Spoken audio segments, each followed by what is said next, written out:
Hello, good morning, everybody. I pray that you guys are having a really great morning. And I pray that you guys also were able to analyze your currency pairs throughout the week as well. What I'm getting ready to do, you guys, is go over EURJPY. It has a beautiful trend that I would love to go over with you guys and go step by step in some analysis with you all. So if you don't know me, my name is Shaquan, and I am the trading educator at SLFX Trading. And what I like to do is I like to teach Forex traders who've been trading in this market for quite some time, who feel like they're struggling. I like to teach you guys a 3-step process on how to enter currency pairs, how to enter even sometimes in the stock market or the cryptocurrency market. So you can call me the Forex simplifier. I love simplifying complex systems, complex strategies, right? Step by step. Now, what I want to say is before we go any further, I am a swing trader. I teach primarily swing trading, which means we do everything from a higher time frame. Looking to hold trades for more than 24 hours, as long as it takes until it can reach its profits. Okay. Now, while no system is 100%, I do think that this system is a beast within itself. Okay. Indicators, all you really need to know is trend in the position that you want to take. So let's go ahead and let's get into it. Now, here on EURJPY, we are on the daily time frame. And if I were to ask you guys, what is the trend?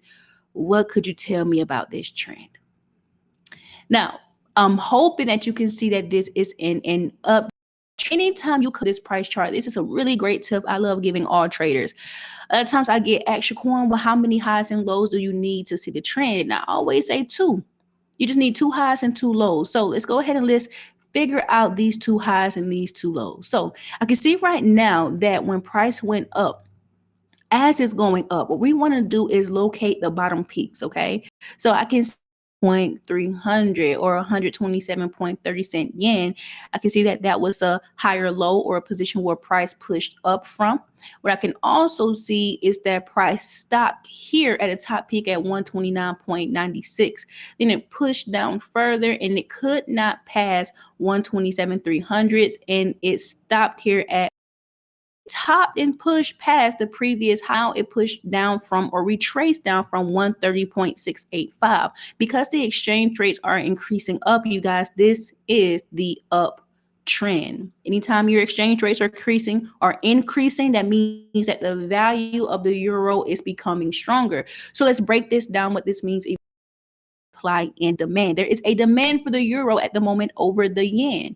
How do we know that? I want you guys to think about these price label tools that I am using, or these price note tools that I'm using here on Trading View. I love this platform because it lets us customize things so easily.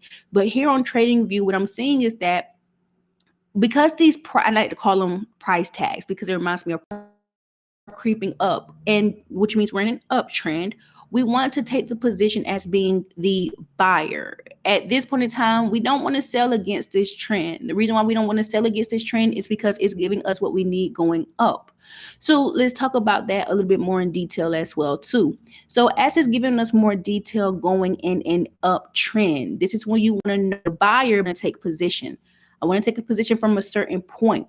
Now, when price is increasing the way that it is, you have to think about where you don't want price to go. If price is increasing and it just increased from 128.18, this is the number we want price to stay above.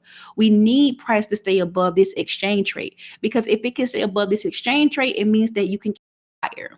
Next point, when you want to say, well, here's where I want to take a position from. This is going to be your market structure. For me, price is actually pushing off of the area that I want to see price continue to push up from.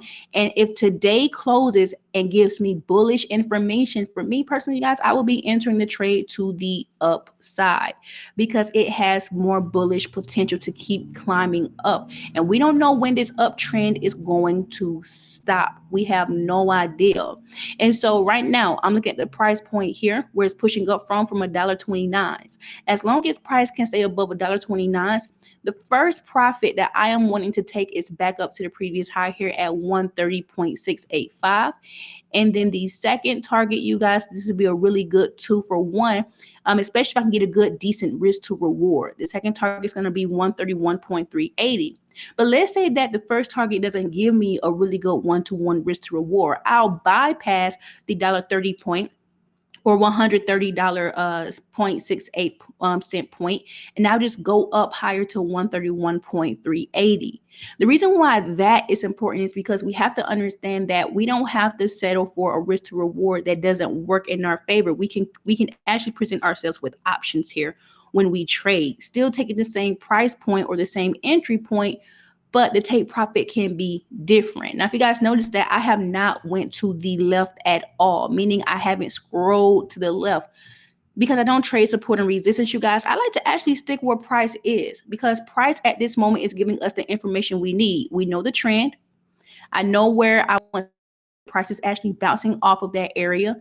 I know the time frame I'm going to enter on, which is the daily, which means I only need to show up 5 minutes before this daily candle closes, which is at 5:00 p.m. Eastern Standard Time. It'll take me less than 30 seconds to input the information, which means I probably only have a 5-minute trading day today if this gives me the candle that I'm looking for.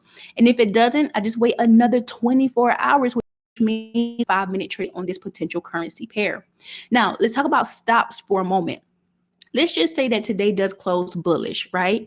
And some of you guys are going to be looking for where to place your stop loss. I like to think that is a personal matter, because no one can tell you where to feel confident or comfortable when placing your stops. My stops will be around, for me personally, using them around $128 and 128.45 yen area. Okay, that way I can give myself some wiggle room in case price does attempt to pull back against me a little bit. But once again, I need the continued evidence that price will continue up. Okay, so with that being said, you guys, that's going to be it for this breakdown. I hope you guys enjoyed the breakdown, and if you have any questions, let me know, and then I will come back, and then we will have a potential another currency pair that we're going to look at. So if you guys need anything, make sure you DM me, and you guys have a blessed day.